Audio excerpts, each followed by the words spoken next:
Okay. Par Fester. Yeah. Par Fester? Alright. Yeah. And I just do golf reviews, so you'll probably be in at least some of the backdrop. Yeah. I suspect. What? Is it you? No, it's Nick. Looks like I love attention. Thank you.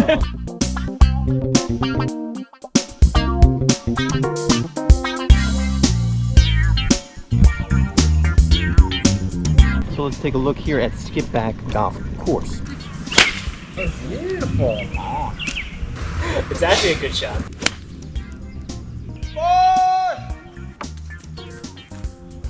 I mean, I did my job. Oh, it's faded. This is public golf. It's on that other fairway. Directly in front of you. Yeah. It's on that other fairway. Just like chupacabras. Capybaras? That's the one I'm looking for. Chupacabras, like not the same thing. I might stick around for another time.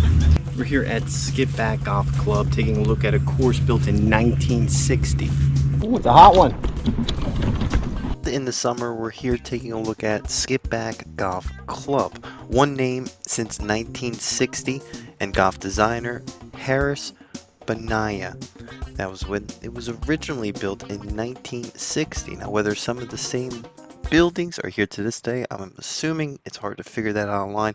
But as much information I was like, but that's why we're here, the Par Fest. We're trying to dig in, walk into the doors with no tee times, and figure out what's the history behind some of your favorite golf courses.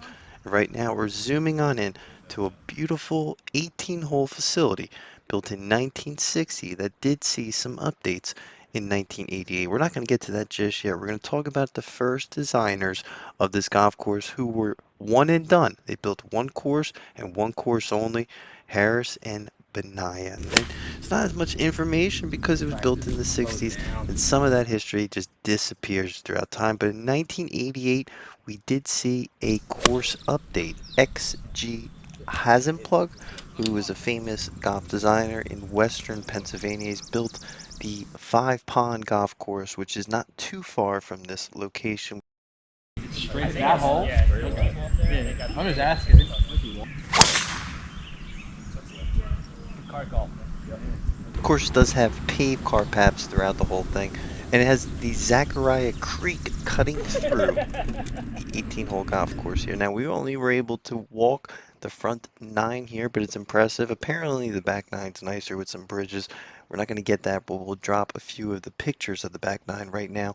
That's some of the highlights of the course. Now, overall, the rating of this golf course on Google is a 4.2 out of 245 golf reviews.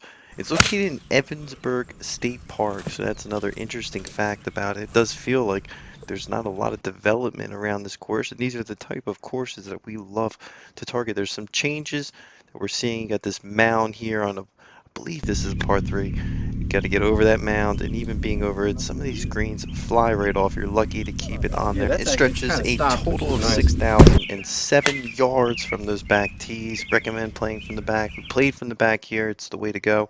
Played with a great group of good friends. We learn along the way here with the Par Fester Independent Golf Channel. Focus on fun, affordable golf. This is a par 70, so you're not getting as much meat on the bone as possible. The course has a rating of 68 and a slope of 123. It's not as challenging as you think, but as you get closer to the green, you'll be lucky to at least 2-putt some of these holes. I thought that the putting green surfaces, again, hard to say that they're highlight of the course. I think the backdrop here, being a state park, kind of might be the biggest takeaway for me of this facility.